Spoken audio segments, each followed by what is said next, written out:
படத்தோட ஆரம்பத்துல நைட் நேரத்துல ஒரு சூனியக்காரி கிளவி ஆத்தோரமா நெருப்பு மூட்டிட்டு அங்க இருக்கிற ஜின்கள் கூட பேசிக்கிட்டு இருக்கிறான். இது வரைக்கும் நீங்க ஏகப்பட்ட பேருக்கு உதவி பண்ணியிருந்திருக்கீங்க. அதே மாதிரி என்னோட குடும்பத்துக்கு நீங்க ஒரு உதவி பண்ணியாகணும். என்னோட பையனுக்கு குழந்தை பிறக்காதுன்னு டாக்டர்ஸே கை விரிச்சிட்டாங்க. அப்படி இருக்கக்குள்ள எங்களோட ஃபேமிலிக்கு எங்களோட குடும்பத்துக்கு ஒரு வாரிசு வேணும். அதுக்கு நீ தான் உதவி பண்ணணும்னு சொல்லிட்டு அந்த இடத்துல பலி கொடுக்கறதுக்காக ஆடு ஒன்று கொண்டாந்து இருந்திருப்பாங்களா. அந்த ஆட்டோட ஒரு உறுப்பை அறுத்து அவங்களோட மருமகளை சாப்பிட சொல்லும் போது கரெக்டா அந்த ஆத்துக்குள்ள இருந்துட்டு ஒரு ஜின் ஒன்று எந்திரிச்சதுதான். அதை பார்த்து அந்த மருமக பொண்ணு பயந்து போக அவ கூட இருக்கிற இன்னொருத்தி பயப்படாத, இந்த ஒரு ஜின் மூலமா தான் எங்களுக்கும் குழந்தை பிறந்தது, கண்டிப்பா உனக்கு ஒரு நல்ல குழந்தை பிறக்கும் அப்படின்னு சொல்றாங்க. அதுக்கப்புறம் கொலை பண்ண அந்த ஆட்டை அதே இடத்துல குழி தோண்டி புதைச்சிடுறாங்களா. சீன் கட் பண்ணா கொஞ்சம் மாசம் கழிச்சு அந்த மருமக பிரசவ வழியில துடிச்சுக்கிட்டு இருக்க அந்த ஆத்தோரத்துக்கு தான் இங்க கூட்டு வந்திருக்காங்க. ஏற்கனவே மண்ணுக்குள்ள புதைச்ச அந்த ஆட்டோட எலும்பு கூடெல்லாம் எடுத்துட்டு ஏதோ பூஜை மாதிரி அந்த கிளவி பண்ணிக்கிட்டு இருக்கேன். இறுதியா அந்த மருமகளுக்கு ஜின் மூலமா ஒரு பெண் குழந்தையும் பிறக்குதா. அப்ப அந்த கிளவி அந்த ஆட்டோட ஒரு எலும்பு துண்டை எடுத்துட்டு வந்து அந்த குழந்தைகிட்ட வச்சுட்டு இந்த குழந்தைக்கு நான் நாசர்னு பேர் வைக்கிறேன்னு சொல்ல திடீர்னு அந்த இடத்துல நிறைய ஜின்னெல்லாம் கத்துற மாதிரி இருக்க. அப்ப டக்குன்னு மண்ணுக்குள்ள இருந்துட்டு இவங்களுக்கு குழந்தை கொடுத்த அந்த ஒரு ஜின்னு வரும். அதை பார்க்கும்போது அந்த கிழவி ஒரு முக்கியமான விஷயத்தையே சொல்லுது. என்னன்னு பார்த்தா இப்போ பிறந்த இந்த பொன் குழந்தைக்கு ஒரு 9 வயசு ஆகும்போது வயசுக்கு வருவாள்ல, அதுக்கப்புறம் அந்த குழந்தைய இந்த ஜின் வந்து அவங்களோட உலகத்துக்கு கூட்டிட்டு போயிருமாமா. இதை சொன்ன உடனேமே அந்த மருமகளுக்கு மனசே இல்லை என்னால் கொடுக்க முடியாது அப்படின்னு சொல்லி தைப்பசம் அவ்வளோ தடுக்குது.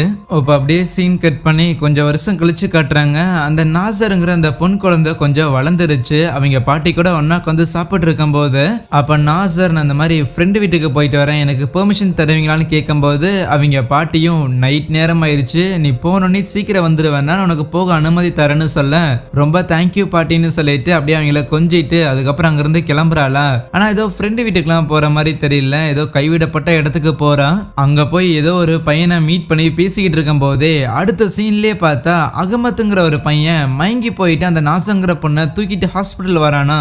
இன்னொரு பக்கம் அந்த நாசரோட பாட்டிமா இருக்கிறாங்கல்ல, அவங்க நாசர் இறந்து போன நிலையில இருக்கிற மாதிரியும் அவளோட பாடிக்கு ஏதோ ரிச்சுவல் மாதிரிலாம் பண்ணிக்கிட்டு இருக்கேன். அவங்க கையை பிடிச்சிட்டு பாட்டி என்னை காப்பாத்துங்க அப்படின்னு அவ கத்தும்போது இப்பதான் எந்திரிக்கிறாங்க. ஆக்சுவலி இது அந்த பாட்டியோட கனவா இருக்கும். இப்போ இன்னும் சில மாசம் கழிச்சு காட்டுறாங்க. அந்த பாட்டிமாவோட வீட்டுல 2 பொண்ணுங்க வாடகைக்கு தங்கியிருந்திருக்காங்களா. அந்த ப்ளூ கலர்ல துணி போட்டிருக்கால அவ பேரு திலாரா, இன்னொரு பொண்ணு பேரு குலாய். அப்போ குலாய் தான் திலாராவை பார்த்து கேட்பா, என்ன இந்த மாதிரி ஏதோ கடையில வேலை பார்த்துட்டு இருந்தேன், வேலையெல்லாம் எப்படி போகுதுங்கும் போது வேலையெல்லாம் நல்லா தான் போய்கிட்டு இருக்குது, ஆனா இருந்தாலும் அந்த வேலை இன்னும் சேர்த்து செய்யறதுக்காக வேற யாராவது கூட இருந்தா நல்லா இருக்கும் அப்படின்னு ஓனர் சொல்லிட்டு இருக்கிறாங்க. ஓ அப்படியா, சரி இருக்கட்டும், நீ ஏதோ பணக்கார பையனை லவ் பண்ணிட்டுக்கிற அப்படின்னு கேள்விப்பட்டேன். இங்க பாரு, நான் முன்னையே உன்னை எச்சரிக்கணும்னு நினைச்சேன், இருந்தாலும் இப்போ ஒன்றும் கெட்டு போகல, இந்த பணக்கார பசங்களெல்லாம் நம்பாது, அவங்க யூஸ் பண்ணிட்டு தூக்கி போட்டுருவாங்கன்னு சொல்ல அதுக்கு திலாரா, இல்ல கிடையாது, கண்டிப்பா அந்த பையன் அப்படிலாம் இல்ல, எனக்கு இந்த வாரத்துல அவன் மேரேஜ் ப்ரொபோசல் பண்ணா கூட ஆச்சரியம் இல்லைன்னு சொல்லிட்டு இருப்பாளா. இது எல்லாத்தையும் அந்த பாட்டிமாவும் கேட்டுட்டு இருப்பாங்க. அந்த பாட்டியோட வீட்டுக்கு வெளியில வாடகைக்கு விடப்படும் அப்படிங்கிற போர்டை பார்த்துட்டு ஒரு பொண்ணு அந்த வீட்டுக்குள்ள வராளா. இவதான் கதையோட ஹீரோயின். என்னம்மா உனக்கு யார் வேணும்னு அந்த பாட்டிமா கேட்கும்போது, இல்ல வெளியில வாடகைக்கு விடப்படும் அப்படின்னு போர்டு பார்த்தேன், ஸோ அதனால தான் வீடு வாடகை கேட்கலான்னு வந்தேன். ஆக்சுவலி இங்க நான் வெளியே தங்கி நர்சிங் படிக்கலாம் அப்படின்னு இருந்தேன். ஏன்னா ஏற்கனவே நான் படிச்சுட்டு இருக்கும் போது எங்க அப்பாவுக்கு நான் படிக்கிறது சுத்தமாவே பிடிக்கல, எப்ப என்னோட படிப்பை நிறுத்தலாம் அப்படின்னு இருந்தாங்க. ஆனா கரெக்டா ரீசெண்டா எங்க அம்மாவுக்கு உடம்பு சரியில்லாம போச்சு. ஸோ இதை ஒரு காரணமா வச்சுக்கிட்டு எனக்கு எந்த ஒரு காசையுமே அனுப்பாம இருந்தாங்க. அதனாலதான் நான் ஏற்கனவே தங்கி இருக்கிற இடத்த விட்டுட்டு இங்க வாடகைக்காக வந்திருக்கேன். இந்த இடத்துல ஏதோ ஒரு விஷயம் என்ன ஈர்க்குது.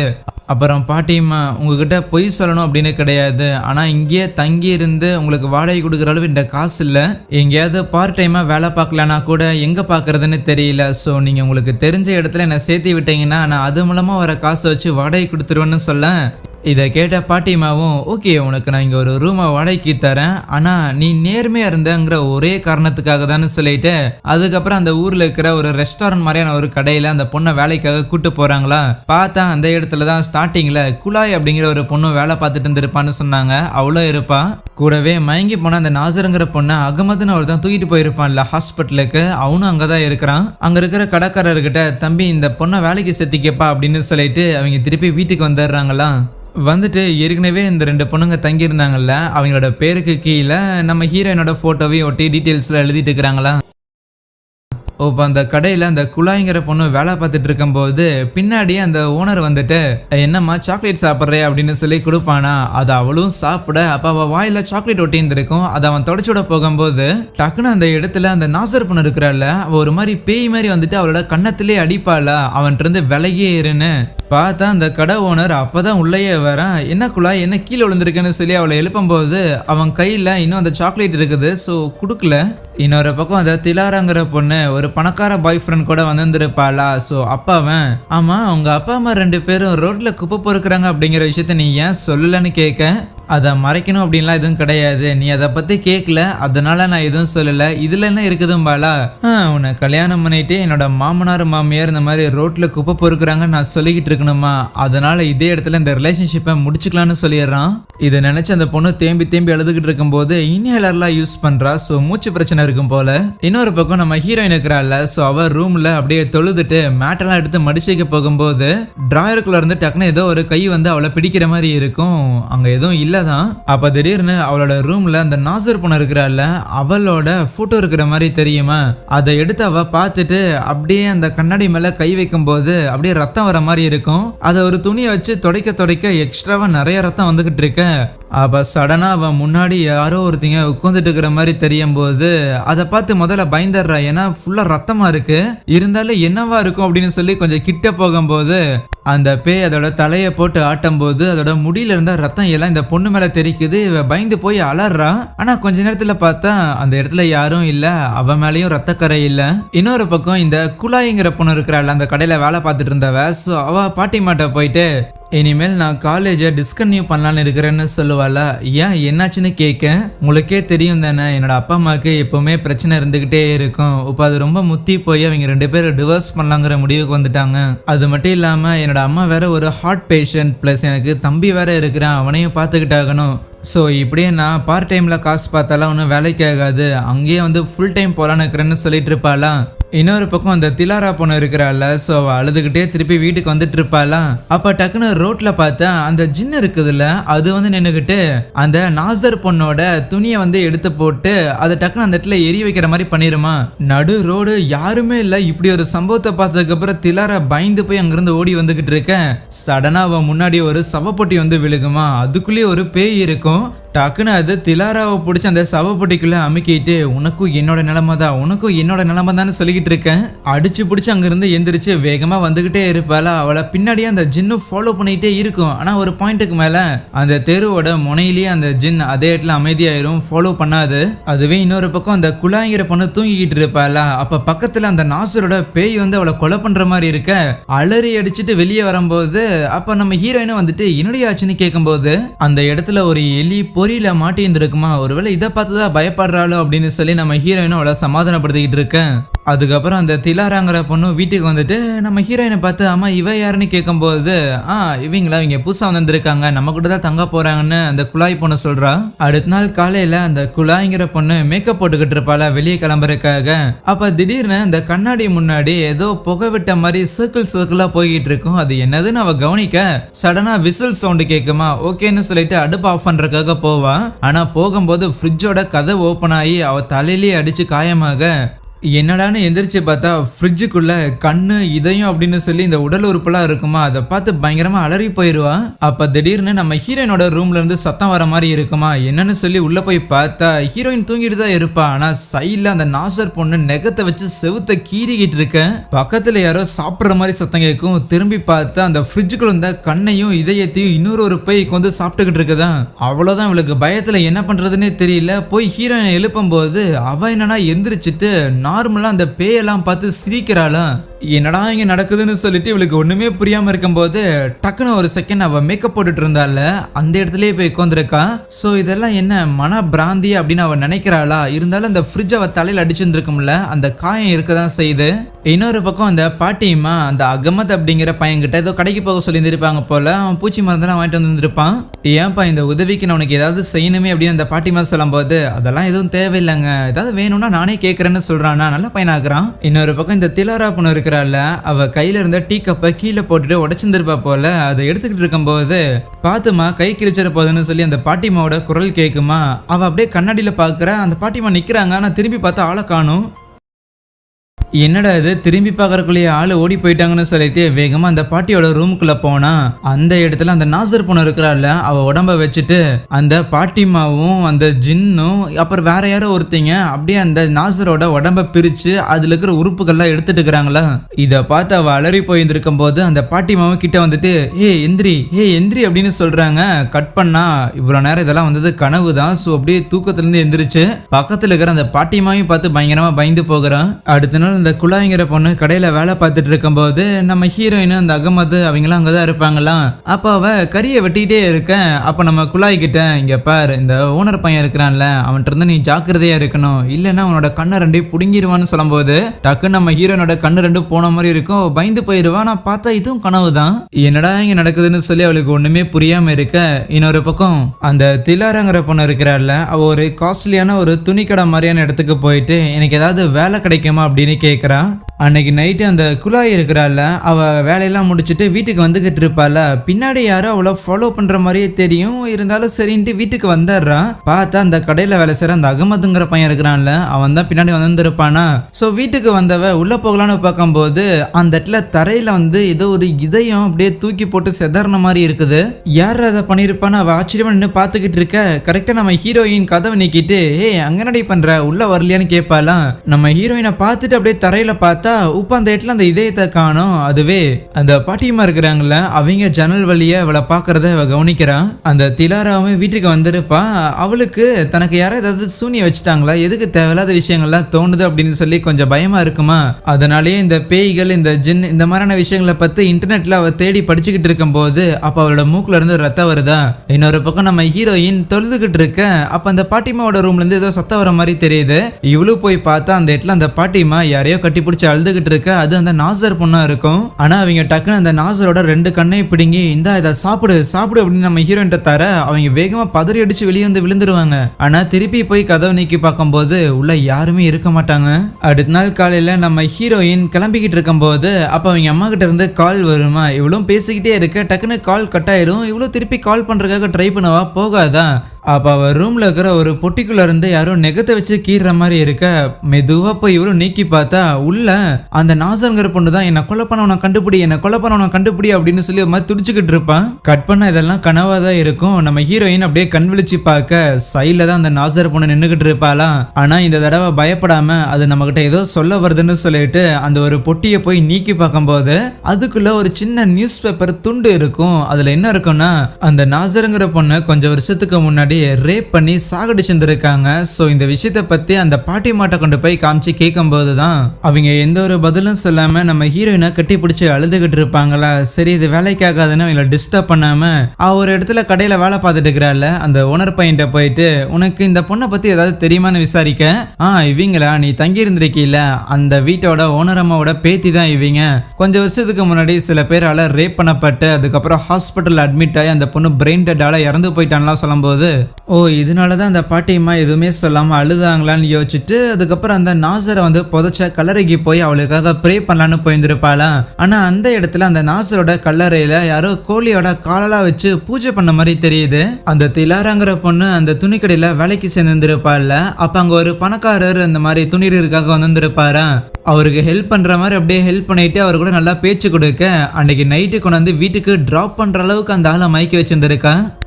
கதவை தட்டினா அந்த பாட்டியம்மா தான் நீக்கிறாங்களா. உள்ள போகும்போது வழியிலேயே யாரோ தொழுதுகிட்டு இருக்கிற மாதிரி தெரிய பின்னாடி வந்துட்டு இருந்த அந்த பாட்டிமாவா ஆளை காணாம போக தொழுதுட்டு இருந்தது அந்த நாசரா இருக்குமா. அவளை கட்டி பிடிச்சி அந்த ஜின் ஒரு மாதிரி அழுதுகிட்டு இருக்கேன். திடீர்னு அங்க இருக்கிற ஒரு சவப்பொட்டிக்குள்ள அந்த நாசர் பொண்ணை வச்சிருக்கிற மாதிரியும் அந்த பாட்டிமாலாக்கு அழுகிற மாதிரியும் அழுதுகிட்டு இருக்கிறவங்க அந்த திலாராட்டை மேல பாருன்னு சொல்ல அங்கேயுமே அந்த நாசரோட பாடி இருக்கிற மாதிரி தெரியும். கீழேயுமே அவ பாடி இருக்கிற மாதிரி தெரியும். இதெல்லாம் பார்த்து பயங்கி அதே இடத்துல மயங்கி போயிடுறாளா. கண் வெளிச்சா அந்த இடத்துல தான் இருக்கிறா. எந்த ஒரு பிரச்சனையும் இல்லை, எல்லாமே நார்மலா தான் தெரியுது. இன்னொரு பக்கம் அந்த குழாய் பொண்ணு இருக்கிறாள். அவ கூட வீடு வரைக்கும் நானும் வரனேன்னு சொல்லிட்டு அந்த ஓனர் பையனும் வந்துட்டு இருக்கிறான்னா. அந்த மாதிரி காலெல்லாம் கிட்ட கிடக்குது, தனியா போனா சேஃப் இல்லைன்னு. அப்ப இவங்கள ஃபாலோ பண்ணிட்டு அந்த அகமதுங்கிற பையனும் வரான். நைட் அந்த குழாய் பொண்ணு தூங்கிக்கிட்டு இருக்கும் போது அப்ப திருப்பி ஒரு கெட்ட கனவு அப்படி அலறி அடிச்சு கத்திக்கிட்டு இருக்கிறாள். இன்னொரு பக்கம் அந்த திலாராங்கிற பொண்ணு இருக்கிறாள். அவளுக்கும் இந்த பேய் இதெல்லாம் பார்த்துட்டு லைட்டா ஜர்க் ஆயிருது. அதனால நம்ம ஹீரோயின் கிட்ட ஏதோ தப்பா இருக்கிற மாதிரி தெரியுது, நம்ம ரெண்டு பேரும் ஒன்னா சேர்ந்து ப்ரேயர் பண்ணுவோமா அப்படின்னு சொல்லிட்டு ரெண்டு பேரும் ப்ரே பண்ணிக்கிட்டு இருக்கிறாங்களா. அப்போ அந்த திலாராங்கிற பொண்ணோட மூக்குல இருந்து ரத்தம் வந்துட்டு அது குரான் மேல விழுந்து டப்புன்னு அந்த புக்கு மூடிக்குது. அதுக்கப்புறம் அடுத்த நாள் காலையில வேலையா டாக்டரை மீட் பண்றதுக்காக போறாங்க. எதுக்கு இந்த மாதிரி மூக்குல இருந்து ரத்தம் வருதுன்னு இருக்கிற டெஸ்ட் எல்லாம் எடுத்து பார்த்தா அந்த பொண்ணுக்கு லங் கேன்சர் இருக்காமா. ஸோ நீங்கள் இப்போ தான் தைரியமாக இருக்கணும். ஏன்னா இனி வர காலங்கள் இனிமேல் உங்களுக்கு கஷ்டமாக இருக்கும். உங்கள் உடலில் நிறைய வலிகள் ஏற்படும். உங்களுக்கு விருப்பம் இருந்தால் நீங்கள் ட்ரீட்மெண்ட்டை இங்கேயே கன்டினியூ பண்ணலாம், இல்லை வேறு ஏதாவது ஹாஸ்பிட்டலில் கூட கன்டினியூ பண்ணலாம். உங்களுக்கு ஸ்பெஷலாக ஒரு டாக்டரை கூட நாங்கள் அரேஞ்ச் பண்ணுறோம் அப்படின்லாம் சொல்லும்போது, சரி நான் இன்னும் எவ்வளோ நாள் உயிரோட இருப்பேன்னு கேட்பாலாம். அதை எங்களால் இப்போதைக்கு துல்லியமாக சொல்ல முடியாதுன்னு சொல்லி அனுப்பிச்சுட்ருவாங்க. அதுக்கப்புறம் வீட்டுக்கு வந்து அந்த திலாராங்கிற பொண்ணும் யாருக்கோ கால் பண்ண. அதுக்கப்புறம் அன்னைக்கு ஈவினிங் அந்த திலாராங்கிற பொண்ணு ஓரமாக இடத்துல உட்காந்துக்கிட்டு இருக்கேன். அந்த வழியா வந்து நம்ம ஹீரோயினுமே அவகிட்ட போய் உட்காந்துக்கிட்டு சும்மா ஆறுதலா சில வார்த்தைகள் பேசிட்டு இருக்கிறாளாம். சரி டைம் ஆயிடுச்சு வீட்டுக்கு போகலாம் அப்படின்னு கிளம்பும் போதுதான் நம்ம ஹீரோயினுக்கு, ஆஹா நான் எக்ஸாமுக்கு படிச்சாகணும், அந்த புக் எல்லாத்தையும் நான் கடையிலேயே வச்சுட்டு வந்துட்டேன், போய் அதை எடுத்துட்டு வந்துடலாமான்னு சொல்லிட்டு கிளம்புறாங்களா. இன்னொரு பக்கம் அந்த ரெஸ்டாரண்ட்ல வேற எல்லாம் முடிச்சதுக்கு அப்புறம் அந்த அகமதுங்கிற பையன் கிளம்பலாமா வேணாமா அப்படின்னு ஒரு மாதிரி யோசனையே தான் அங்கிருந்து கிளம்புவானா. இப்போ கடையில் யாருமே இல்லை. அந்த குழாய்ங்கிற பொண்ணும் அந்த ஓனர் மட்டும்தான் இருக்கும்போது அந்த பொண்ணுக்கிட்ட அவன் தப்பா நடந்துக்க ட்ரை பண்ண. அவள் வேணான்னு சொல்லுவாள. என்னடி இப்போ மட்டும் நீ என் ஆசைக்கு இனங்களன்னு வையன், அந்த நாசர் பொண்ணை நான் எப்படி சித்திரவதை பண்ணி சாவடிச்சனோ அதே மாதிரி பண்ண வண்டின்னு சொல்லிட்டு அவளை கெடுக்க ட்ரை பண்ண. இவ கத்துற சத்தம் கடைக்கு புக் எடுக்கிறதுக்கு வந்த நம்ம ஹீரோயினுக்கும் திலாராக்கும் கேட்குதா. கதவு நீக்க பார்த்தா கதவு பூட்டி இருக்குது. டக்குன்னு குழாய் அங்க இருக்கிற ஒரு பேனை எடுத்து அவனோட மண்டையிலே அடிச்சுட்டு எஸ்கேப் ஆகி வெளியே வராளா. அவ இருக்கிற கோலத்தை பார்த்து என்ன நடந்ததுன்னு இவங்களுக்கு புரியுது. வெளியே தான் அந்த அகமதுங்கிற பையன் இருந்திருப்பான் போல. இவங்க 3 பேர் இருக்கிறத பார்த்துட்டு என்னாச்சுன்னு விசாரிச்சுட்டு வேகமா உள்ள போனா அந்த இடத்துல அந்த ஓனர் பையனை காணோம். அவன் அங்கிருந்து எஸ்கேப் ஆகி எங்கேயோ நடந்து வந்துகிட்டு இருக்க. அப்ப முன்னாடி நம்ம நாசர் வந்து நிப்பா. இவங்க 3 பேரும் திருப்பி வீட்டுக்கு வந்துருப்பாங்களா. அப்ப அந்த பாட்டிமா அவங்களுக்கு சமைச்சு வச்சிருந்திருக்க. சரின்னு எதுவும் நடக்காத மாதிரி வந்து சாப்பிடலாம் தான் இருப்பாங்க. அப்ப அந்த குழாய்ங்கிற பொண்ணு அந்த பாட்டிமா கிட்ட உண்மையை சொல்லிடுவா. உங்க பேத்திய அன்னைக்கு அப்படி பண்ணி சாகடிச்சவன் அது வந்து அந்த கடை ஓனர் தாங்கும் போது என்ன நடந்ததுன்னு காட்டுறாங்க. அன்னைக்கு ஃப்ரெண்டு வீட்டுக்கு போறேன்னு சொல்லிட்டு நாசர் நேரா இந்த பையல, அதாவது இந்த ஓனர் பையல மீட் பண்றதுக்காக தான் வந்திருப்பா. 2 பேரும் லவ் பண்ணிட்டு தான் இருந்திருப்பாங்க. ஆனா இருந்தாலுமே எவ்வளோ நாள் தான் வெறும் லவ் மட்டும் பண்ணிக்கிட்டு இருக்கிறது, வா வேற ஏதாவது பண்ணுவோம் அப்படின்னு அந்த ஓனர் பையன் சொல்லியிருந்திருப்பானா. ஆனா அதுக்கு நாசர் ஓகே சொல்லியிருந்திருக்க மாட்டான். அவ்வளோ நேரம் அமைதியா இருந்தவனோட உண்மையான சுயரூபம் அப்பதான் தெரிய வந்திருக்கும். அவனுக்கு நாசரோட உடம்பு மேலதான் கண்ணு. இதுல இன்னொரு ட்விஸ்ட் என்னன்னா, நாசரோட அம்மாக்கு ஒருத்தங்க அன்னைக்கு ஆறுதல் சொல்லியிருந்திருப்பாங்களா இந்த ஜின்னை பார்க்கும்போது, எங்களுக்கு கூட ஜின் மூலமா தான் குழந்தை பிறந்துச்சுன்னு. அந்த குழந்தை இவன் தான். இந்த ஓனர் சின்ன பையனா இருக்கும்போது அவங்க அம்மாவுக்கு கொஞ்ச நாளுக்கு மேலேயே மனநல சரியில்லாம போயிருந்திருக்குமா. குளிப்பாடி இருக்க டக்குன்னு சுடுதண்ணியை எடுத்து அவனோட உடம்புல ஊற்றி அவனை காயப்படுத்தி இருப்பாங்க. அதுக்கப்புறம் காலப்போக்கில் அவனோட அப்பாவையுமே அவன் இழந்திருப்பான். ஸோ நம்ம நாசரோட பாட்டி தானே இந்த மாதிரி சூனியக்காரி. உன் பாட்டியோட பேச்சை கேட்டுதான் என்னோட குடும்பத்துக்கே இந்த மாதிரி ஆயிடுச்சு, அதனால உன் பாட்டியை தண்டிக்கிற விதமா நான் உன்ன ஏதாவது பண்ணியா அப்படின்னு சொல்லித்தான் அவளை இந்த மாதிரி பண்ணியிருந்திருப்பான். அதுக்கப்புறம் அந்த வழியா வந்து அந்த அகமதுங்கிற பையன் தான் நம்ம ஹீரோயினை பார்த்துட்டு ஹாஸ்பிட்டலுக்கு கூட்டிட்டு வந்திருப்பானா. விஷயம் தெரிஞ்சு அந்த பாட்டிமாவும் ஹாஸ்பிட்டல் வந்திருப்பாங்க. ஆனா அங்க இருக்கிற அகமது பையனை பார்த்துட்டு என்னோட பேத்தியோட நிலைமைக்கு நீ தானே காரணம் அப்படின்னு சொல்லி அவனை போட்டு அடிச்சிருந்திருப்பாங்களா. அப்ப அங்க வந்த டாக்டரும் இல்ல இந்த பையன் எதுவும் பண்ணல, உங்க பேத்தியோட உடம்புல இருக்கிற டிஎன்ஏ சாம்பிள்ஸ்ல வச்சு நாங்க பார்த்தோம், இந்த பையன் எதுவுமே பண்ணல. ஆனா நாங்க எவ்வளவோ முயற்சி பண்ணி எங்களால உங்க பேத்தியை காப்பாற்ற முடியல. ஆனா உங்க பேத்தியோட உடல் பாகங்களை நீங்க யாருக்காவது கொடுத்தீங்கன்னா அவங்க மூலமா உங்க பேத்தி இன்னும் வாழ்வாங்கன்னு சொல்லும் போது சரின்னு சொல்லிட்டு அவங்க பேத்தியோட ஆர்கனை டொனேட் பண்றதுக்காக ஒத்துருந்துருப்பாங்க. அப்படி அந்த ஆர்கன் எல்லாம் யாருக்கு டொனேட் பண்ணியிருந்திருப்பாங்கன்னா நம்ம ஹீரோயினுக்கு நாசரோட கண்ணையும், அந்த திலாராங்கிற பொண்ணுக்கு நுரையீரலையும், குழாய்க்கு இதயத்தையும் டொனேட் பண்ணியிருந்திருப்பாங்க. ஸோ அதுக்கப்புறம் யார் யாருக்கெல்லாம் டொனேட் பண்ணாங்களோ அந்த 3 பேர் யாருங்கிறத கண்டுபிடிச்சு அவங்கள வச்சு இந்த பாட்டியமா ஒரு சூனியம் போட்டிருந்திருப்பாங்க. ஸோ இவங்க 3 பேரும் கடைசியில் என்னோட வீட்டில் தான் வந்து தங்கணும் அப்படின்னு. ஸோ இவங்க 3 பேர் இங்கே வந்ததுக்கான காரணமே இந்த பாட்டிமா தான். அது மட்டும் இல்லாமல் இவங்க 3 பேரோட ரூம்லையும் ஏகப்பட்ட மந்திரங்கள்லாம் பண்ணி ஏகப்பட்ட இந்த பூஜை பண்ணப்பட்ட பொருட்கள்லாம் வச்சு நம்ம நாசரோட பேயை இவங்க அடிக்கடி பார்க்குற மாதிரிலாம் இருந்திருக்கும்ல, அது எல்லாமே இந்த பாட்டிமா பண்ண வேலையாக தான் இருக்கும். எதுக்குன்னு பார்த்தா அந்த நாசர் பொண்ணை எவன் இப்படி பண்ணினானோ அவனை இவங்க 3 பேரும் கண்டுபிடிக்கணும்னு. அதான் இந்த கடைக்காரன் தான் இதை பண்ணனா அப்படின்னு தெரிஞ்சிருச்சு. ஆனாலும் ஏன் அந்த கடைக்காரனை விட்டு வச்சிருக்காங்கன்னு பார்த்தா அங்க இன்னொரு ட்விஸ்ட். அந்த திலாராங்கிற பொண்ணுக்கு லங் கேன்சர் இருக்குன்னு தெரிஞ்சதுக்கு அப்புறம் வீட்டுக்கு வந்திருப்பா. அப்ப யாருக்கோ கால் பண்ணி பேசியிருந்திருப்பாள்ல, அது ஒரு டாக்டரா தான் இருக்கும். ஏற்கனவே தெரிஞ்சவங்க மாதிரி தான் பேசுவா. அந்த நாசரோட நுரையீரலை நீங்க எனக்கு மாத்தி வைக்கிறீங்க அப்படிங்கும் போதே உங்களுக்கு நாசரோட நுரையீரல்ல கேன்சர் இருந்திருக்குன்னு தெரிஞ்சிருக்கும் தானே, அதை தெரிஞ்சிருந்தும் நீங்க இதை மாத்தி வச்சிருந்திருக்கீங்க தானே அப்படின்னு சொல்லி கத்துவாளாம். ஸோ அப்பதான் ஒரு ஃபிளாஷ்பேக்கே காட்டுறாங்க. ஆக்சுவலி இந்த திலாராங்கிற பொண்ணுக்கு ஏற்கனவே நுரையீரல இந்த மாதிரி பிரச்சனை இருந்திருக்கும். அதனால ஹாஸ்பிட்டல் அட்மிட் ஆயிட்டு ஒரு டோனரை தேடிக்கிட்டு இருந்திருப்பாங்க. ஸோ யாராவது நுரையீரல் தருவாங்களான்னு. அந்த டைம்ல தான் அந்த நாசருங்கிற பொண்ணு இந்த மாதிரி ஹாஸ்பிட்டல் வந்து அட்மிட் ஆயிருந்திருப்பா. ஸோ நாசர்னு ஒரு பொண்ணு இப்படி வந்திருக்கான்னு தெரிஞ்ச அந்த சீனியர் டாக்டருமே அந்த திலாராங்கிற பொண்ணுக்கு கால் பண்ணிட்டு, இங்க ரேப் பண்ணப்பட்ட ஒரு பொண்ணு இங்க வந்து அட்மிட் பண்ணியிருந்திருக்கா, எங்களால முடிஞ்சா அவளை காப்பாத்தலாம், ஆனா இந்த அசிங்கத்தோட அவ வாழணும்னு கிடையாது இல்ல, அவளை பிரெயின் டெட் ஆக்கிடுறேன், அதுக்கப்புறம் அவளோட நுரையீரலை கொண்டாந்து நான் உனக்கு வச்சிடுறேன், இதுக்கு பதிலா நீ என்னோட தம்பி கூட பழகிட்டு இருக்கிறீல அதை விட்டுறணும்னு சொல்லும் போது திலாராவும், யாரு செத்தா எனக்கு என்ன, எனக்கு தேவையான நுரையீரல் கிடைக்குது, சரி இனிமேல் அவங்க தம்பியை பாக்குறது பேசுறதெல்லாம் பண்ண மாட்டேன், பிரேக்கப் பண்ணிடுறேன்னு சொல்றா. ஸோ இவளே சரியான பிளே கேர்டா இருப்பா போல. இதெல்லாம் தான் நடந்திருக்கும். அன்னைக்கு ஃபோன் கால் பண்ணிட்டும், நீங்க ஏன் இப்படி பண்ணுனீங்க, பார் நான் பண்ண தப்புக்காக அல்லாஹ் என்ன தண்டிச்சிட்டாரு, உங்களுக்கு இதுதான் நடக்க போகுது அப்படின்னு சொல்லி அந்த டாக்டரை பிடிச்சி திட்டிருந்திருப்பான். ஆனா இவங்க பேசுறது எல்லாத்தையுமே அந்த பாட்டிமாவும் ஒட்டு கேட்டு இருந்திருப்பாங்க. இந்த விஷயத்தை இது இவ போலீஸ்ல போய் சொன்னானா என்ன ஆகும் அப்படின்னு அந்த டாக்டர் பயந்து அதே இடத்துல மயங்கி போயிடுறாங்களா. பக்கத்துல அந்த நாசரும் அந்த பாட்டிமாவும் உட்காந்து இவ மயங்கி போன பாடியை பார்த்துட்டு இருக்கிற மாதிரி காட்டுறாங்க. அதுக்கப்புறம் மயங்கி போன அந்த ஒரு டாக்டரை ஹாஸ்பிட்டல்ல ட்ரீட்மெண்ட்காக வச்சிருந்துருப்பாங்களா, இருந்தாலும் அவங்க இறந்து போயிட்டாங்க. ஸோ அதனால அவங்களோட ஆர்கன்லாம் டொனேட் பண்ணிடலான்னு சொல்லிட்டு அவங்களோட தம்பி கிட்ட பெர்மிஷன் கேட்டுக்கிட்டு இருப்பாங்களா. ஆனா ஆக்சுவலி அந்த லேடி இறந்து போயிருந்திருக்க மாட்டாங்க. ஆனா வெளியே இருக்கிறவங்களுக்கு அவங்க இறந்து போன மாதிரி அந்த ஜின்னும் அந்த நாசரோட ஆன்மாவும் ஒரு பின்பத்தை கிரியேட் பண்ணியிருந்திருப்பாங்க. எப்படி நான் உயிரோடு இருக்கும்போது என்னோட உடல் உறுப்புகளை எடுத்தியோ அதே தான் உனக்கும் நடக்க போகுதுன்னு. இந்த விஷயங்கள் எல்லாத்தையும் அந்த பாட்டிமா சொல்லிக்கிட்டு இருக்கும் போதே இதை கேட்டு பயந்து போய் எல்லாரும் அங்கிருந்து எந்திரிச்சு போக பாக்குறாங்களா. ஆனா முடியல. ஏன்னு பார்த்தா அவங்களுக்கு சாப்பிட்றதுக்காக கொடுத்த உணவு இருக்குதுல்ல, இதுல இவங்க சூனியம் பண்ணியிருந்திருப்பாங்க. என்னோட பேத்திய சாகடிச்சு தானே நீங்க 3 பேர் உயிர் வாழ்ந்துட்டு இருக்கிறீங்க, அதனால உங்களை விட மாட்டேன் அப்படின்னு சொல்லுவாங்க. ஆக்சுவலி ஒரு 9 வயசு இருக்கும் போதே அந்த பொண்ணை வந்து அந்த ஜின் கூட்டிட்டு போறதா இருந்திருக்கும். அதுதான் ஒப்பந்தம். ஆனா அதுக்கு அவங்க அப்பாவும் அம்மாவும் அதெல்லாம் என் பொண்ணை கொடுக்க முடியாதுன்னு சொல்லிட்டு அங்கிருந்து ஊரை விட்டு போறதா இருந்திருக்குமா. ஆனா அங்கிருந்து கிளம்பி போகும்போது ஒரு ஆக்சிடென்ட்ல அவங்க 2 பேருமே இறந்து போயிருந்திருப்பாங்க.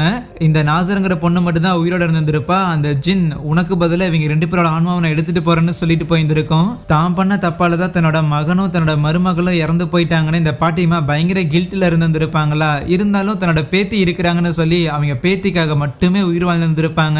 ஆனா இப்ப அந்த பேத்திக்கு இந்த மாதிரி ஒரு நிலைமை ஏற்பட அது மூலமா தான் இவங்க 3 பேர் உயிரோடு இருக்கிறாங்க போது இவங்க 3 பேரையும் கொண்டாந்து ஒரு சவப்பொட்டியில போட்டுட்டு பூச்சி மருந்து மாதிரி எதையோ குடிச்சு அது மூலமா ரத்தம் வந்து எடுத்து அந்த ஜின்ன அந்த இடத்துக்கு சமன் பண்றாங்க.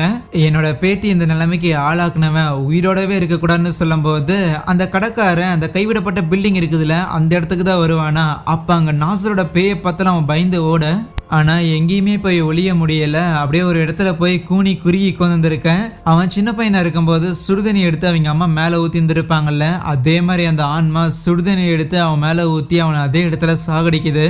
அடுத்து எவன் சத்தா எனக்கு என்ன, எனக்கு நுரையீரல் கிடைச்சா போதுன்னு அந்த திலாரா பொண்ணு நினைச்சிருந்திருப்பால, அவளையும் அதே இடத்துல சாகடிக்க பேரலா அந்த ஆர்கன் எல்லாத்தையும் எடுத்து அந்த டாக்டர் இருக்கிறாங்கள அவங்களே உயிரோடவே அந்த ஆர்கன் எல்லாத்தையும் மற்ற டாக்டர்ஸ் எடுத்துட்டு இருக்கிறாங்க. அடுத்து மிச்சம் இருக்கிற நம்ம ஹீரோயினையும் அந்த குழாயையும் கொலை பண்ண ட்ரை பண்ணும்போது அப்ப அவங்க பேத்திய வந்துட்டு அந்த பாட்டிமாவோட கழுத்தை நெரிச்சு இவங்க 2 பேரும் என்ன பண்ணாங்க, இவங்க எதுக்கு கொலை பண்ண பாக்குறேன்னு சொல்ல ஏற்கனவே பூச்சி மருந்தெல்லாம் குடிச்சிருந்திருப்பாங்க. இதுல கழுத்தை வேற நெரிக்கப்பட அதே இடத்துல மயங்கி போயிடுறாங்களா. வீட்டுக்கு வெளியில அந்த அகமதுங்கிற பையன் இருக்கிறான்ல, சோ ஏதோ தப்பா இருக்கேன்ட்டு வருவானா. உள்ள வந்து பார்த்தா அங்க அந்த பாட்டிமா இறந்து போயிருந்திருப்பாங்க. இவங்க 2 பேரையும் சவப்பொட்டியில வச்சிருந்திருப்பாங்க. எல்லாரையும் காப்பாத்த சீன் கட் ஆகுது. அதுக்கப்புறம் இறந்து போன அந்த நாசர் பொண்ணுக்கு இவங்க எல்லாரும் வந்து மரியாதை செலுத்திட்டு இருக்கிறாங்களா. ஆரம்பத்துல இறந்து போன அந்த நாசரோட பாடியை வச்சுட்டு அந்த பாட்டிமா ஏதோ பூஜை பண்ற மாதிரி தெரிஞ்சிருக்கும்ல. சோ அந்த பூஜையே இவங்க 3 பேரையும் கொண்டு வரணும் அப்படிங்கறதுதான். எனிவேஸ் படம் அதோட முடியுது. உங்களுக்கு எங்க வீடியோ பிடிச்சிருந்துச்சு அப்படின்னா மறக்காம வீடியோக்கு ஒரு லைக் கொடுத்துட்டு கமெண்ட் ஒன்று போட்டுருங்க. கூடவே இதே மாதிரியான நிறைய ஹாரரான திகில் கதைகளை கேட்கறதுக்காக வாய்ஸ் ஆஃப் டெட் தமிழ் சேனலை சப்ஸ்கிரைப் பண்ணி வச்சுக்கோங்க.